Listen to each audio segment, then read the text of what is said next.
Good evening.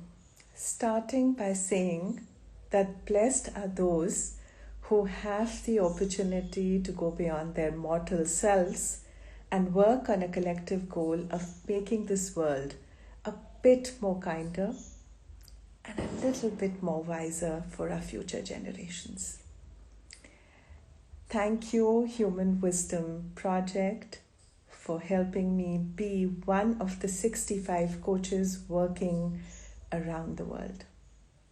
I'm Sakshi Singla, a child and family counselor, parenting coach with a mission to help parents raise their children a way where they won't have to recover from their childhoods.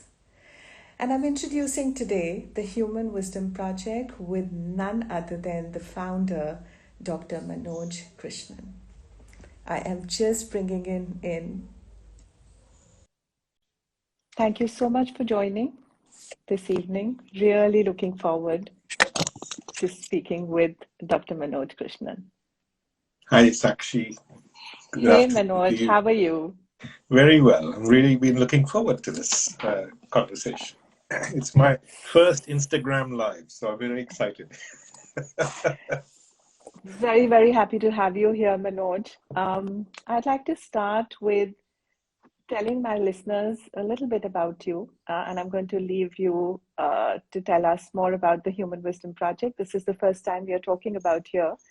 Dr. Manoj Krishna is a spine surgeon from UK, and he's brought this Human Wisdom Project for us, and he's connected the world, and you will know a little bit more about it through him.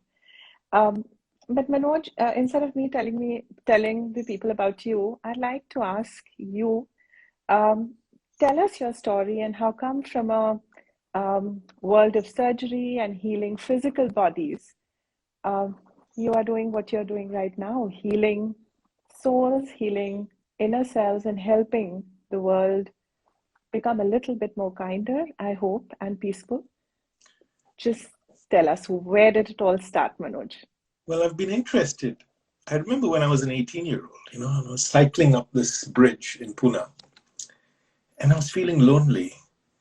And I asked myself, why do I feel that way? What's going on? I was surrounded by friends and family.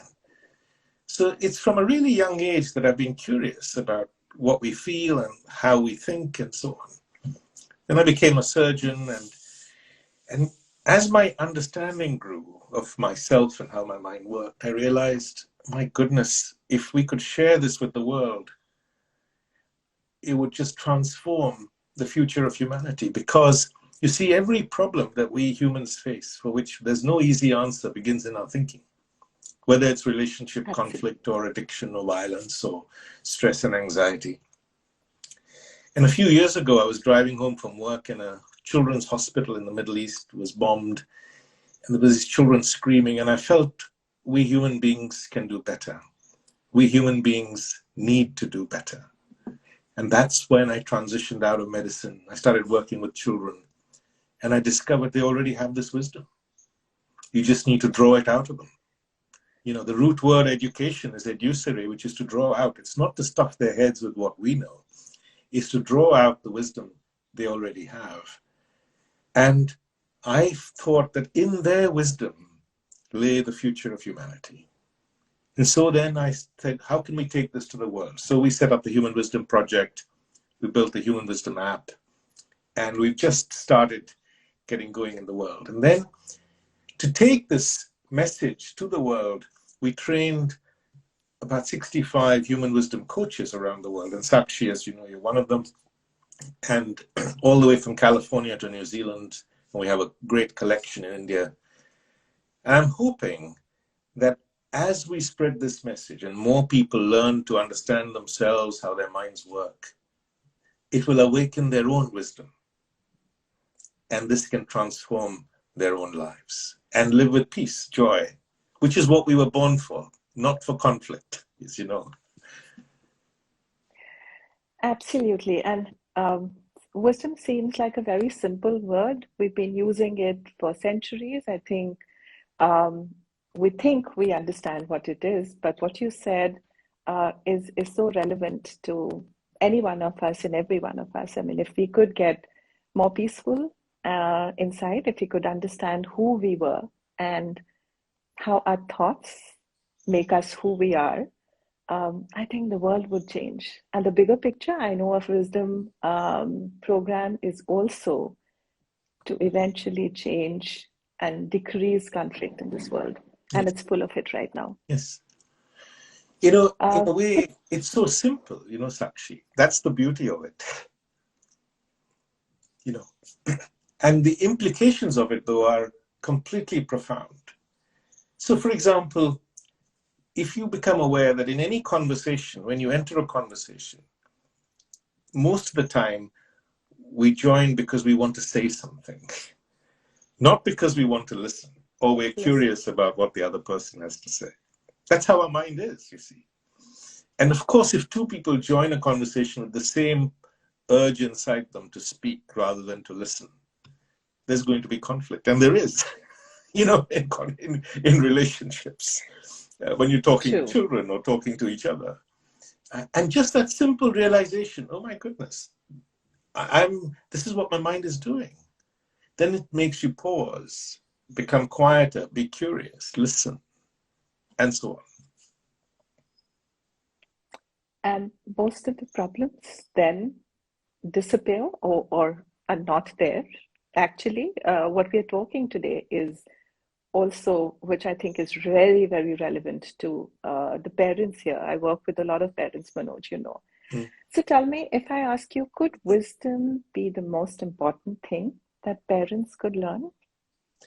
Yes, I think beyond our basic needs, you know, food, shelter, and so on, I think wisdom is the greatest gift that we can give ourselves and our children, because it's the one thing that allows us to find that sense of peace which we long for in the world. After all, why do we get married?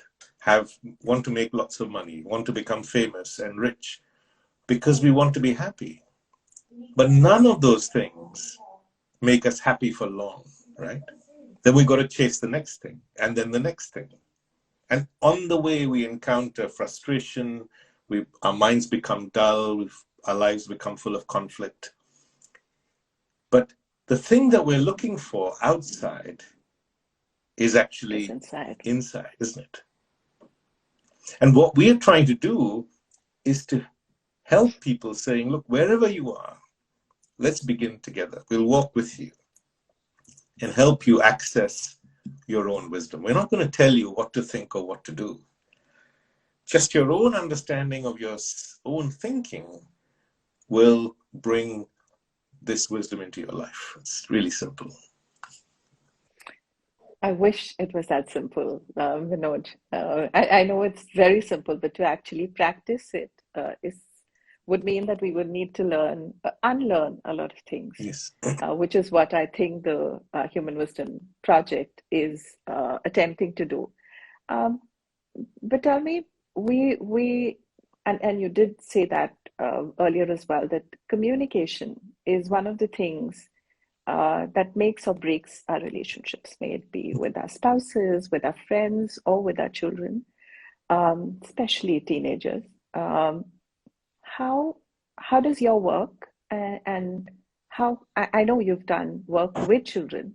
Tell me, how have you brought that in your work, and what are some of the things that you are doing back in UK? I know you're working with children. If you could shed some light there, we'd really like to hear.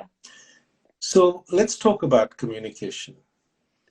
You know, love is really listening.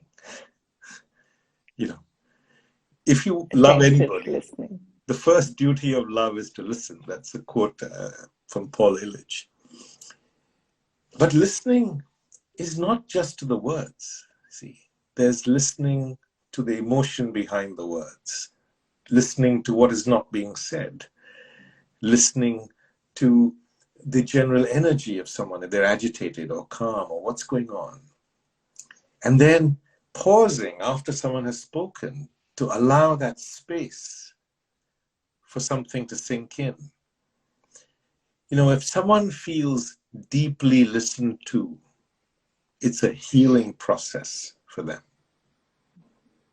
And so when I talk to children and I say, okay, I'm telling you about my holiday, what's going on in your thinking? And it's all about asking the right question. They'll say, well, I'm actually listening, but I'm thinking about my holiday.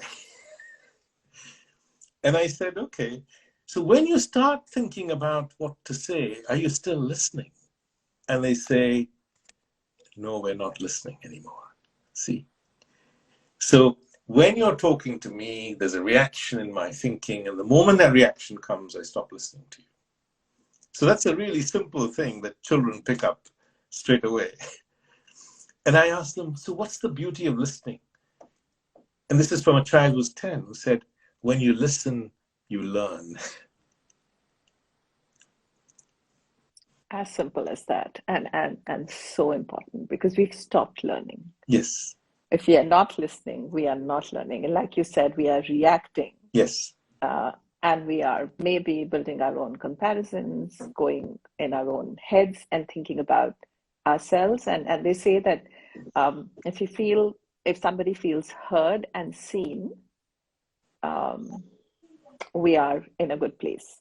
Most places, if we don't give that space to the people we love, there is a conflict, right? Yes. I think we've stopped being curious. Curiosity is so important.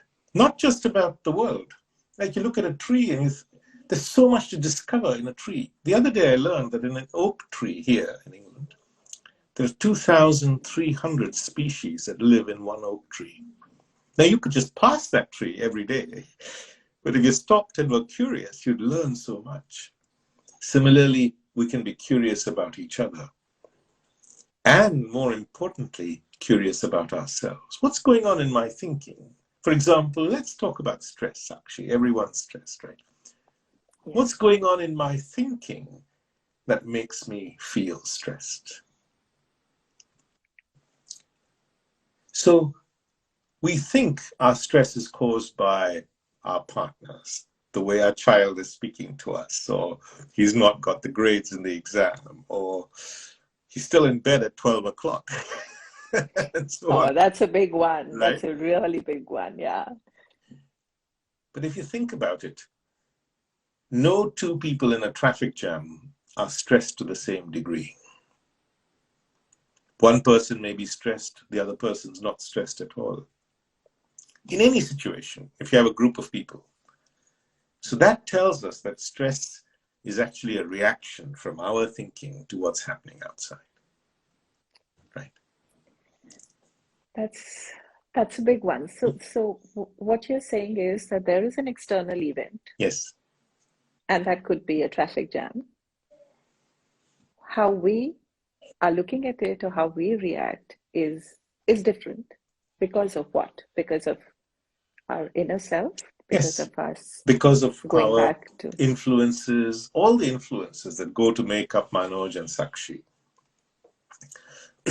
You might be already quite disturbed. You might have lost a job that morning, and then the traffic jam is really going to set you off. So, but it doesn't matter. Just to realize that stress is a reaction from our thinking to what's happening outside. Now, there are two ways to deal with that, right? You can either change the event, and in India, can you imagine trying to fix a traffic jam? That's not in our control, right, for sure. Exactly. Or you can change your reaction to it. Because it's important not to be stressed, because it's damaging our health and all of that. We know all that, right? How do we change our reaction to anything? Well, we have to understand where that reaction comes from. Right? And for that, we need to take the journey inwards to understand ourselves, how our minds function.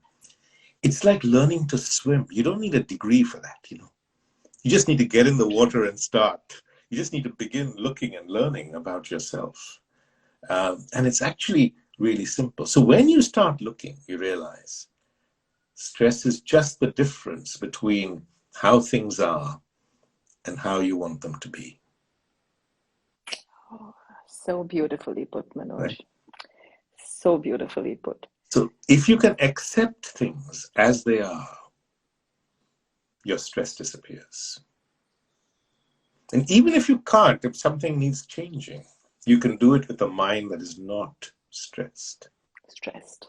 Because when your mind is stressed, you're losing half its capacity to act intelligently. So well said. But tell me, how do we teach this to children? Because when and we all have this problem, doesn't matter what age we are now, or older or younger, we don't teach this actively No, in schools. It's it's not not in taught in education, schools. It's is it? not at homes. No. We are so we don't understand ourselves sometimes as parents, as adults, and there is no real teaching, or leave aside teaching, no modeling that our children see as well. Yes. So tell me, how do you teach? I know you work with children in schools. How does that feel? How does that go? Oh, my Are they goodness. better students than us, Manoj? I think children are smarter than we are because they don't have the same inhibitions. And also, they're completely honest. And because they're honest, you can challenge them, and they're open to being challenged, you see. But first, we need to begin with ourselves. And it's actually really simple. So the Human Wisdom Project is trying to make this simple. The app is there. It's humanwisdom.me. You can have a look. And it's free to download and browse. But I just sit down with children and say, I'm the same human being that you are. I've got gray hair and I'm older, but my mind's working the same way, just like our hearts do. So I'm here as a friend. Let's have a conversation. I'm here to listen and learn from you. We're going to learn together. So we just start asking questions, and we talk about fear and anxiety and stress and relationships and envy. And it's astonishing what a 5-year-old or a 6-year-old is capable of. And rather than stuffing their heads with all give this stuff, you know. give us an example. Tell us Okay, one of the, yeah, okay. so let me share with you some of the wisdom of the children I talk to. Mm-hmm. So after an hour of talking to children about anxiety and fear, I said, so what is the root cause of fear? And this girl, it's on a video I can share with your listeners. She said, it's our imagination playing up. She's only 10, because she realizes that fear is not real, you see, quite often, you know. It's just a projection of our thinking. Absolutely. So then I came back to the school 4 months later. See how quickly children absorb something and it sticks. And I said, I spoke to you all a few months ago. What difference did it make? And this boy said, my grandfather died. And I became afraid that my parents would die as well. But then I remembered our discussion, and that fear is just my imagination playing up. And my fear went away. So what happened here? So are you trying to say, and that's what Human Wisdom program is all about, is to just look what our thoughts are telling us? To look and learn. See, there are different layers in our thinking. So one is what actually happened to me. You know, I was born in India, you know, all those things that happen to you. But there's a deeper layer, which is what we're exploring with the Human Wisdom Project. So for example, say you're a Hindu and I'm a Muslim, for example.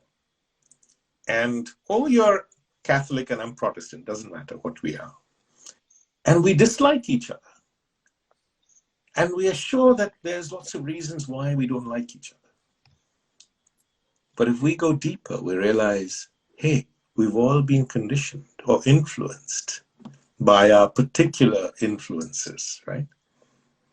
You know, you've grown up on this side of the wall in Belfast, you're Catholic, that side you're Protestant.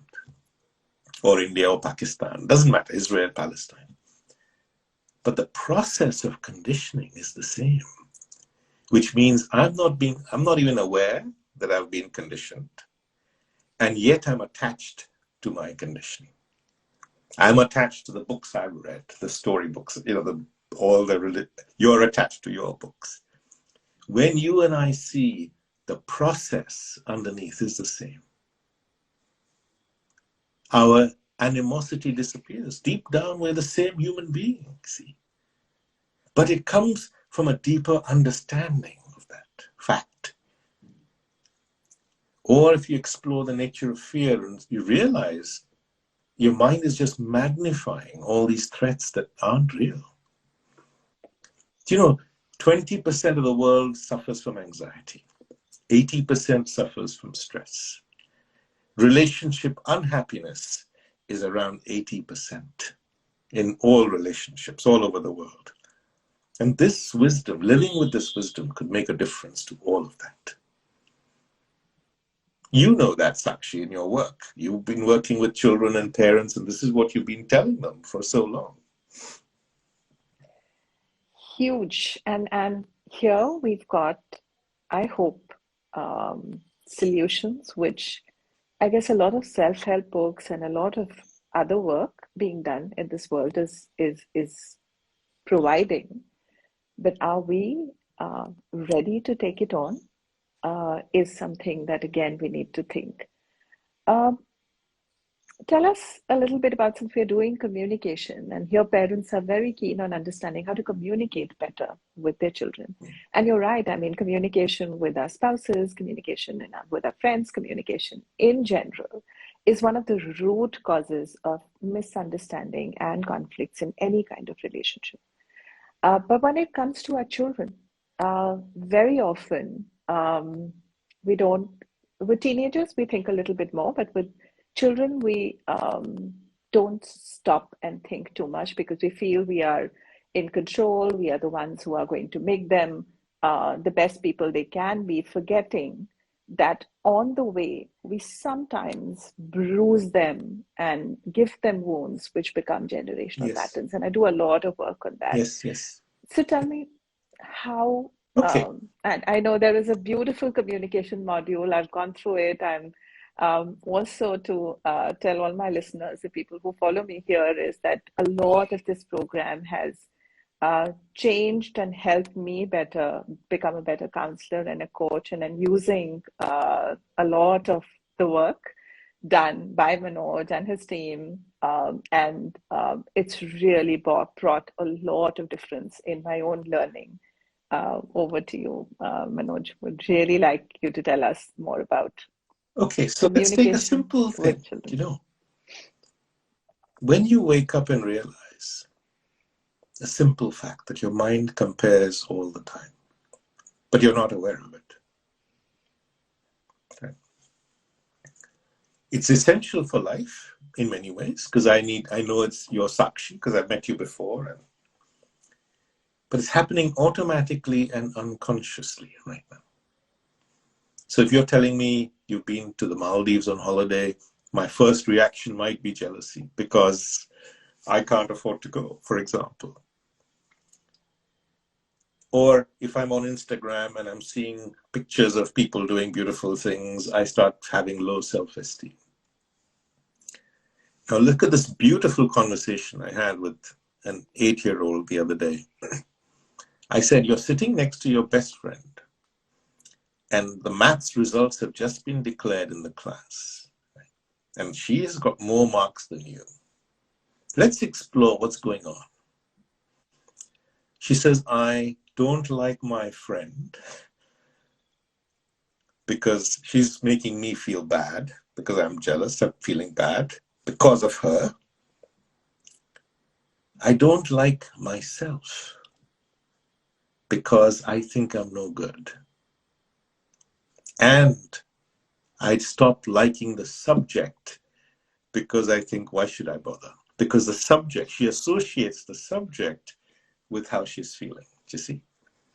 Once you point all that out, and when I ask the teachers, are you aware that this is what's going on? And your comparison is so bedded into schools, you know, grades. Do you realize what it's doing to these children? We say we love our children, and look how we torture them, you know, at such tender ages. You're better than so-and-so. So parents inadvertently, without realizing, Bring it. I'm not saying this is conscious. We think we love our children. We think this is for their own good, but we don't realize the effect it's having on them.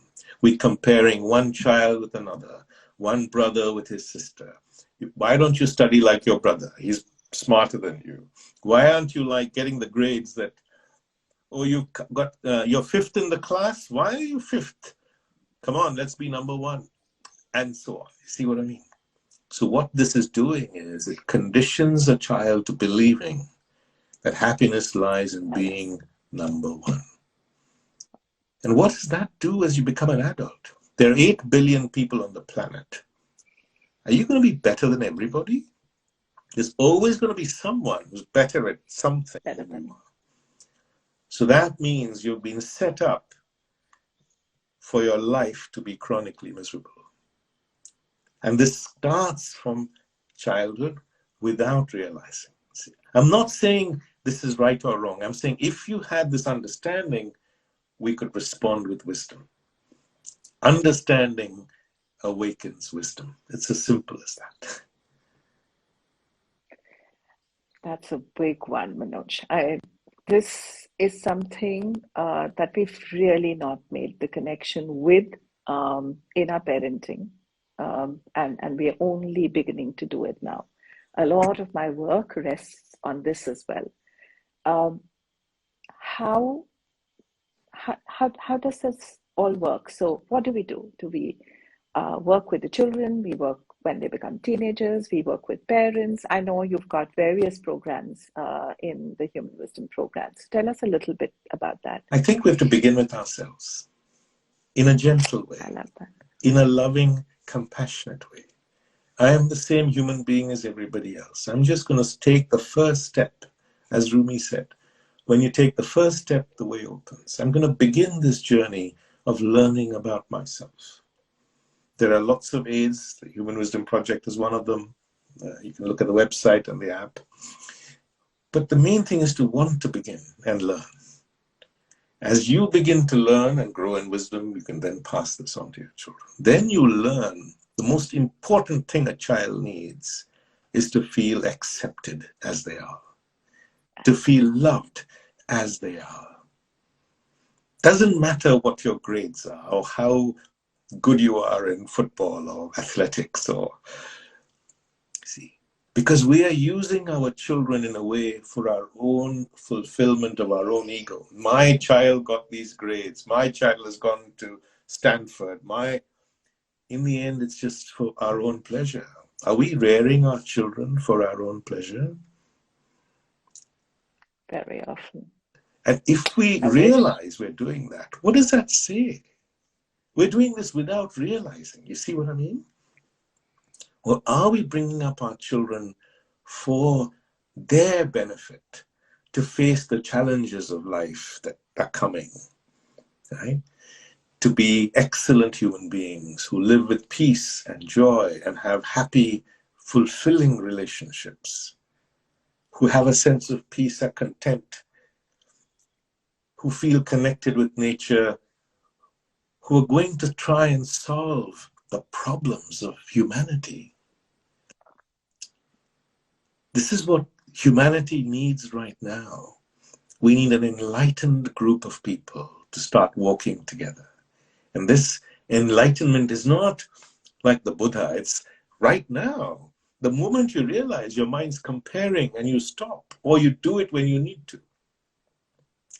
So this girl, who's only 13, I asked her this question. See, the question opens the door to wisdom. That's the beauty of it. See, I asked her, I said, if your mind didn't automatically and unconsciously compare itself with others, but you did it only when you needed to, how would your life change? Right? Nobody thinks a 13-year-old has got any intelligence. We just think, oh, they just need to be told what to do. She told me something that made my hair stand on end and my heart melt. And she said, I would be free.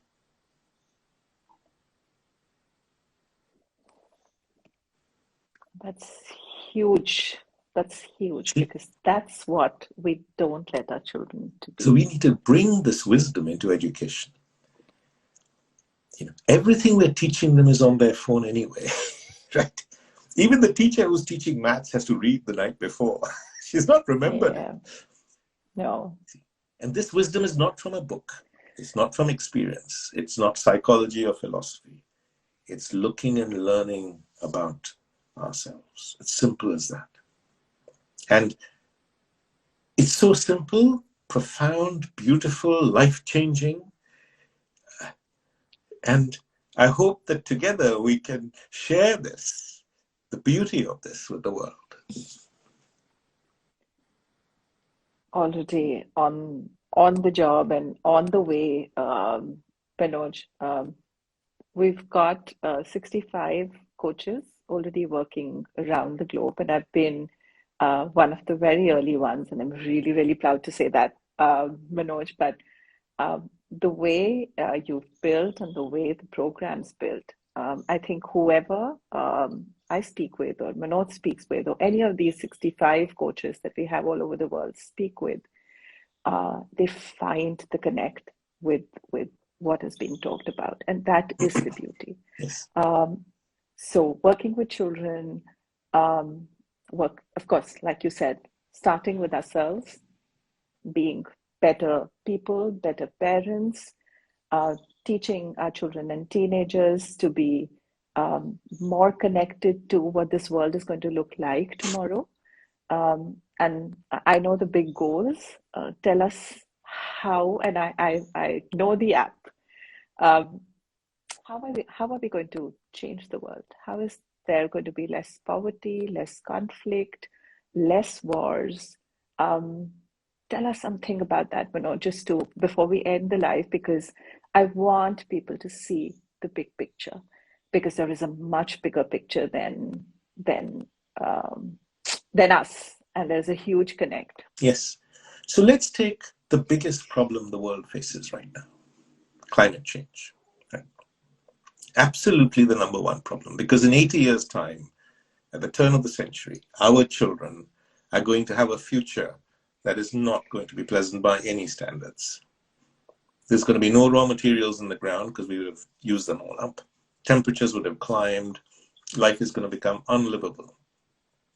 We hope not, but that's where we're heading. All right. So again, I go back to children. And I say, okay, so you've had a birthday party. You've got lots of presents. How long does the pleasure from opening a present last?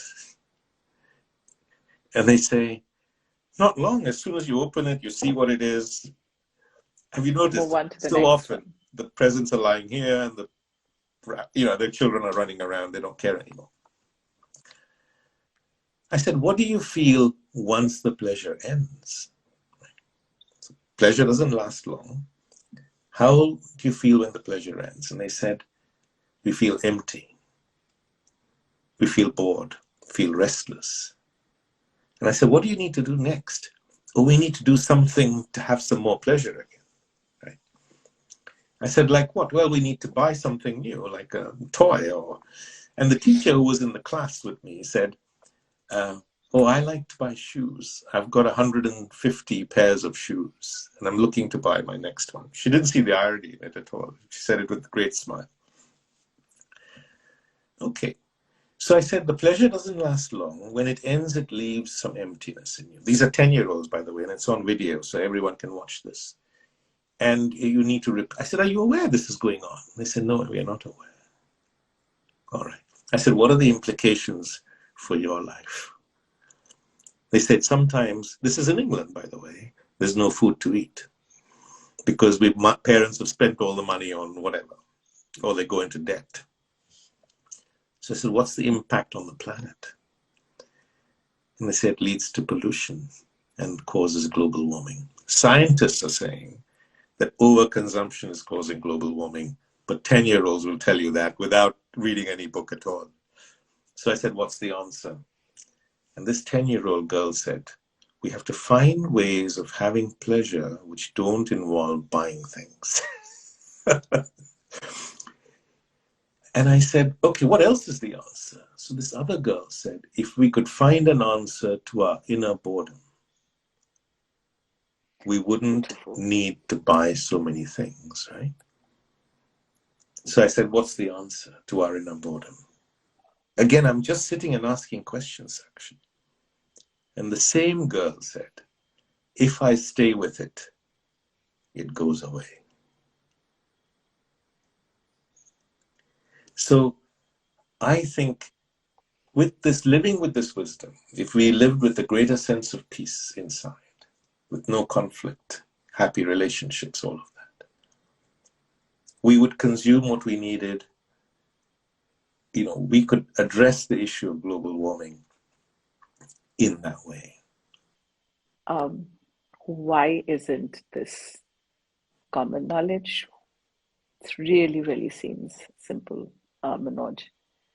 It's in you. And all you need to do is begin walking, looking and learning. And we have created the tools to help people with that. And I hope people will begin, and let's see what we can do together. And if anyone's interested, of course, please, you're welcome to get in touch either through Sakshi or on our social media channels. But thank you so much. No, Anything you'd thank like you, to Sakshi. It's been a real pleasure. And thank you to all our listeners who've joined today. And we look forward to walking with you and traveling with you as we go. Thank you.